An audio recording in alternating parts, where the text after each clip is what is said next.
Tonight on Nation to Nation, the Assembly of First Nations winter gathering wraps up to mixed reviews. But two former candidates for the top job agree if it wants to go forward, the AFN needs to go back to its grassroots. It should be free to any First Nation to attend these meetings. These are for us, about us, and we need to be able to participate. And it doesn't seem like there's any room for the grassroots people in the plan. It seems to be driven by the chief and council system. First Nations with unclean water are on the cusp of resolving a national class action.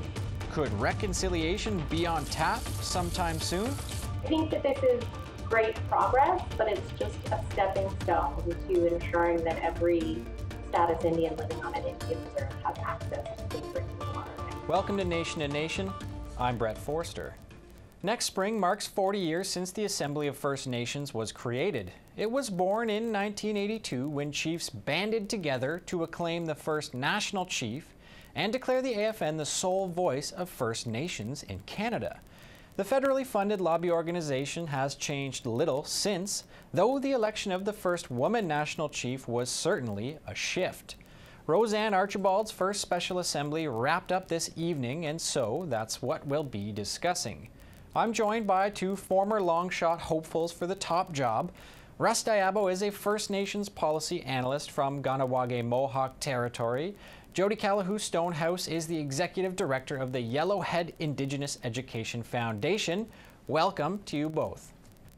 Thank you. Thanks, Brett. Mr. Diabo, let me ask you this. What does the AFN need to do to regain some credibility and relevancy among the grassroots? I think they have to do a lot. From what I'm seeing right now, they're consolidating the control from the top down, working through the bilateral mechanism that National Chief Bellegarde set up with the federal government. But they're also working at restructuring AFN through this, the new National Chief's Healing Path Forward plan that's been presented to the chiefs in assembly at this assembly. And it doesn't seem like there's any room for the grassroots people in the plan. It seems to be driven by the chief and council system. What do you think, Ms. Calahoo Stonehouse? Should the AFN be abolished, reformed, or should it stay the course? Well, that's an easy question to answer. There's so much potential and possibility and hope to revitalize and to bring back that love that our forefathers brought when they were advocating for our people. And, today, I raised my hands to National Chief Roseanne as she brought forward a very ambitious plan. And for me, what I love and see is that she's really lifting the role of women in leadership. And we know that matriarchy has always been here, and I think it's been really beautiful that she has been brave to bring that forward. We are seeing resistance from our chiefs, as we know. Change is difficult and often painful. Mr. Diabo, there's been some low participation rates among the chiefs lately. Archibald won the election with 205 votes. On Tuesday, only 25 votes constituted a quorum to pass a resolution. There are, of course, more than 600 First Nations. So what does that say about the status of the organization? Well, it doesn't bode well, but, that's not a new phenomenon. The Assembly of First Nations quorum has always been questioned by chiefs over the years. It really has to do, I think, with the lack of ability to draw interest from a lot of the chiefs in the Assembly of First Nations, processes. They really need to look at how they're going to change that. But right now, it's the Healing Path Forward plan. And I'm not sure if that's going to do it. Ms. Calahoo Stonehouse, why do you think the numbers are so low, and how concerned should the AFN be? Well, I think first and foremost, if we want to move forward collectively lifting and protecting inherent rights, then we have to show up as leaders, whether we agree or disagree with the process, the platform, the resolutions that are being presented, we can't dispute, challenge, and or lift what we agree with if we're not there. And so that falls on our leadership, and our grassroots people need to know that their leadership wasn't there to represent them today. And, you know, directly a message to the chiefs, you have to be there to work together. And that's what we must do during these critical times of climate change and COVID. We have to work together. Mm-hmm. Now, on the other hand, defenders of the organization often point to the results. There's been billions in new money for infrastructure, water, education. New laws are being passed, class actions, lawsuits, and land claims are being settled. Mr. Diabo, what's your response to that argument? Well, they're putting billions and billions of dollars, which really isn't a drop in the bucket to what's needed. But they're putting all that money into a colonial structure that hasn't been changed. You know, that's one thing the Trudeau government hasn't addressed is systemic and structural change. They went ahead and dissolved the Department of Indian Affairs and created 2 new departments for, you know, an Indigenous approach, for what they call Indigenous governing bodies, meaning band councils, Indigenous governments that are created by modern treaties or self-government agreements, or entities with Section 35 rights, like a Child and Family Service Agency. So they've got this definition now that they're using of Indigenous governing bodies to transition Indian Act bands into these new forms of self-government. So the federal government's really controlling the structural change for First Nations. A lot of the grassroots people don't even know that this is going on because there hasn't been any real critical analysis done by the Assembly of First Nations, at least publicly. Mm-hmm. Ms. Callahoo Stonehouse, when you dropped out of the race this year, you threw your support behind Archibald in what was then a tight race. Since then, she's been crisscrossing the country trying to regain a little bit of that support from the grassroots. How would you rate her performance? Well, COVID, of course, has restricted our ability to engage with people like we historically would have done, which would be at round dances and ceremonies and beautiful gatherings. And so the grassroots connection is really lacking across the country, not because of lack of effort, but because of the situation that we're in. You know, today I would have liked to have seen that these meetings were open and, you know, citizens shouldn't have to pay $200 to attend. It should be free to any First Nation to attend these meetings. These are for us, about us, and we need to be able to participate. Mm-hmm. And just finally, let's talk about some of the big ticket items being debated. One of them was whether or not to support proposed federal Indigenous health legislation. The Liberals are eyeing 2022 to table that. Mr. Diabo, what's your analysis of that issue? I think there's a lot of concern when the federal government starts talking about legislation because they keep using the term co-development of legislation. And even National Chief Archibald is pointing to the Indigenous Languages Bill and the Child and Family Services Bill and Bill C-15 as being developed jointly through that bilateral mechanism that AFN has with the federal government. But really, that's been for the last 6 years, that's been a top-down approach. So co-development has really been defined by the federal government largely. And there's a lot of concern, especially around the health issues, because non-insured health benefits are being cut back. You know, you're being made to pay up front for dental services. There's a lot of fear about putting into legislation when you don't have input into it. And they're seeing from the previous bills that the Liberals have passed that it hasn't been very inclusive. And I think that's where the concern is coming from, especially when you're talking about the treaty right to health. I noticed there's a lot of treaty chiefs that are raising concerns about how that will impact on treaties. Yeah, on that note, another top agenda item was whether or not to lobby for the creation of a National Treaty Commissioner's Office. The Chiefs shot it down. Ms. Callahoo Stonehouse, you're from Treaty 6 territory. To what extent do you think that would have got popular support in your region? Well, as we saw today, Grand Chief Desjardins from Frog Lake First Nation was the first to actually say he wasn't in support of this. And so I think he speaks, you know, in relation to the treaty chiefs in this area. Unfortunately, there needs to be more dialogue about how we could potentially have a commission, what that role would be, and what are the possibilities, as opposed to just completely shooting it down. There needs to be discussion, and we need to find ways to hold the state accountable to our treaties. Okay, I want to thank you both for coming on Nation to Nation. Thank you, Barry. Nanaskaman. Thank you. We have to take a short break. When we return, I'll speak with the lead plaintiff in the National Clean Water for First Nations class action.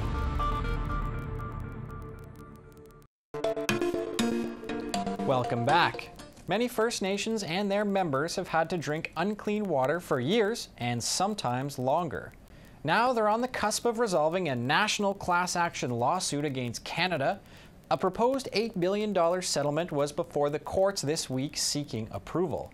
It would dish out at least $6 billion over 9 years for water infrastructure in communities. $1.5 billion would be paid out to individual members, and Canada would pay $400 million into an economic and cultural restoration fund.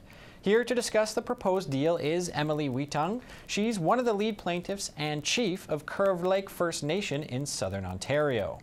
Welcome to Nation to Nation. Thank you. So your community is surrounded by water on all sides, yet has had to truck it in at times due to a bad supply system. Assuming the deal is approved, what would it mean for your First Nation? We currently have a small water treatment plant that services about 56 homes. So this settlement would mean that we have access to a water treatment plant for every home in our community. Mm-hmm. An affidavit filed in court on your behalf contains some pretty moving allegations. So how did this lack of access to clean water impact you and your family? Me and my family over the years have struggled with clean drinking water. We've had waterborne illnesses, but it's not really tracked. So we also, when we have children, have to put in a drinking water system in our home. And I think we were incredibly lucky that we could do that, but it cost about $12,000 to make that happen. And I imagine not everybody can afford that sort of thing. So how has this also impacted other community members? We have a whole spectrum of community members, from people who have to just live with the water that they've got because they don't have the ability to put in a drinking water system. We have community members who maybe can put in a UV light, so there's no bacterial contamination, but that doesn't change sulfur levels or sodium levels, manganese levels, to community members who have been able to do something about it. And we have some good wells, but overall, there's a broad spectrum in our community of water struggles. And another part of the deal, the feds agreed to repeal and replace the Harper-era Safe Drinking Water for First Nations Act. Why does that law need to go? There was no consultation or engagement with communities, and there's no benefit to communities under that legislation. The Assembly of First Nations has been working for years to have it repealed. So when we saw an opportunity to make that change, we jumped at it. The government has declined to offer a new deadline for when all long-term boil water advisories will be lifted. What's your reaction to that? I think that this is great progress, but it's just a stepping stone to ensuring that every status Indian living on an Indian reserve has access to clean drinking water, and it has to be recognized as that. This is a stepping stone. It's a first piece of progress to making sure that there's accountability behind that process, behind that promise. There's court enforceable mechanisms to make sure that the class members of this class action have real meaningful access to clean drinking water on specific timelines. A document authored by officials at Indigenous Services Canada said it won't be until 2023. What's your reaction to that particular date? Really significant in terms of this class action, that there's some accountability and enforceability in front of the court. So it becomes less and less important what the political promises are, and it becomes more and more important that we have the ability to enforce real, meaningful access to clean drinking water. On that particular note, how will this deal be able to hold government officials to account if these water advisories continue to occur?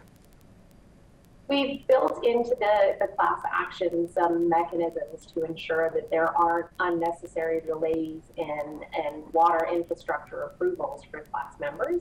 And keeping in mind that this settlement only impacts those First Nations that have signed up for it. And so in terms of accessing infrastructure, making sure that there's a supervisory authority outside of the typical Indigenous services structure to make sure that those questions and those issues are resolved very quickly is going to be critical to making sure that First Nations have access to clean drinking water in really fast and efficient ways. It's estimated 258 communities and around 150,000 people will be eligible. Where can they go to learn a little more about this proposed settlement? So both of the law firms that have been supporting this class action have websites that you can go to. That's McCarthy's Petro and Olthius Clear and Townsend. They have documentation and news articles and all the information that somebody might want to access. First Nations have to sign up to be a part of the class action litigation, but the First Nations individuals just simply have to fill out a claim form once we have an approval. Or when the court's made a decision, all of that information will be put out in many multitudes of ways, so everybody has access to it. And finally, as one of 3 lead plaintiffs, what's the message you're trying to spread to some of these impacted communities? I think that the most important thing is that this is now court enforceable deadlines, that it's no longer political promises with moving targets, but if there's issues, if there's problems, there's a mechanism to go and have those disputes resolved. And I think that, like I said before, it's a good first step. This brings clean drinking water to those communities that have had long-term water advisories, but it certainly doesn't bring clean drinking water to every community. So there's still more work to be done. And I think one of the big things that I personally have learned from our water walkers and those women who take care of the water for us is that we also have to look towards protecting source water in our territories so that we ensure that our future generations have access to clean water. Okay, Chief Wheatung, we will certainly watch for our ruling there. Thank you for coming on Nation to Nation. Thank you for having me. We have to take another short break. When we return, Senator Kim Pate joins me to discuss Bill C-5. Welcome back. The Liberals are looking to cut some mandatory minimum penalties out of the criminal code. These laws impose mandatory jail time on some offenders, even if they're nonviolent, and pose no threat to public safety. The government says Bill C-5 would address systemic racism in the justice system, but some senators say the bill is too weak to achieve that aim. Independent Senator Kim Pate is one of them. Welcome to Nation to Nation, Senator Pate. Thank you very much. So what are some of the shortfalls with this proposed law? Well, it's a step in the right direction, but the government said one of the objectives is to repeal mandatory minimum penalties. They've only repealed about a third or a half of the ones that the federal government or that various courts have ruled unconstitutional. Secondly, they say they want to reduce the number of prisoners who are Black and Indigenous in the system, and the numbers that would be lowered would be negligible with this proposal. And in fact, Indigenous women would be the least likely to see their numbers go down, and they're one of the fastest growing prison populations. So many of us want to work with the members of Parliament as well as the government and other senators to actually make the bill work and do what the government wants it to do, which is both repeal mandatory minimum sentences, allow judges to do the job that we ask them to do, which is apply principles of sentencing in a fair and just way, and where they realize and see that the mandatory minimum penalty that hasn't been repealed shouldn't be applied in the specific circumstances, to have the structured discretion to not apply it. And so that's a bill that I had worked on. It's a bill that Senator Jaffer here in the Senate has introduced, a Bill S-213. And we also think that if the government says, as they have previously, that they want to review some of the other mandatory minimum penalties, even though courts have struck them down, then they could actually ask the Law Reform Commission to review the rest of them. But in the interim, they should put in place the mechanism that allows judges to not impose mandatory minimum penalties. In addition, we all should be reminded that one of the things, one of the reasons the government had this on their agenda is the TRC recommended getting rid of mandatory minimum penalties. The Missing and Murdered Indigenous Women and Girls Inquiry did. And the government themselves has acknowledged that the only negative response they had to Bill C-22, the forerunner to C-5, was that it didn't go far enough, that it wouldn't achieve the objectives that they had laid out for it. How would you like to see it improved as it makes its way through the legislative process? The most efficient way to do it right now is if the government wants to look at all of the other mandatory minimum penalties, including others that have been struck down by courts, fine, have the Law Commission do that, make that part of their job. In the meantime, though, allow judges to do their job and provide them with the mechanism that allows them the structured discretion to say, okay, in this case, I don't think that mandatory minimum should apply, and then be able to provide reasons for that to help structure the way we move forward in the future. So that amendment would make a huge difference in terms of the effectiveness of this bill. In the meantime, though, as I say, longer term, I think we should be having a Law Commission review all of those areas, as well as other areas of the criminal and penal law that need to be, quite frankly, brought into this century, and to really focus on how do we best achieve the objectives of reducing the numbers of Indigenous and Black prisoners, as well as those with mental health issues in the country. Because since the government, various governments first said they were concerned about the overrepresentation and mass incarceration of Indigenous people, the numbers have gone like this. So whether it's through legislation, whether it's through court cases, we've seen those numbers go up. So we know that one of the things we have to do, all the research shows that it's linked to socioeconomic status and equality issues, and so we know there are many other areas that we need to work on longer term to achieve these objectives. Now, a lot of mandatory minimum penalties were either introduced or strengthened under the Harper Conservatives. What sort of resistance do you expect from the Tories?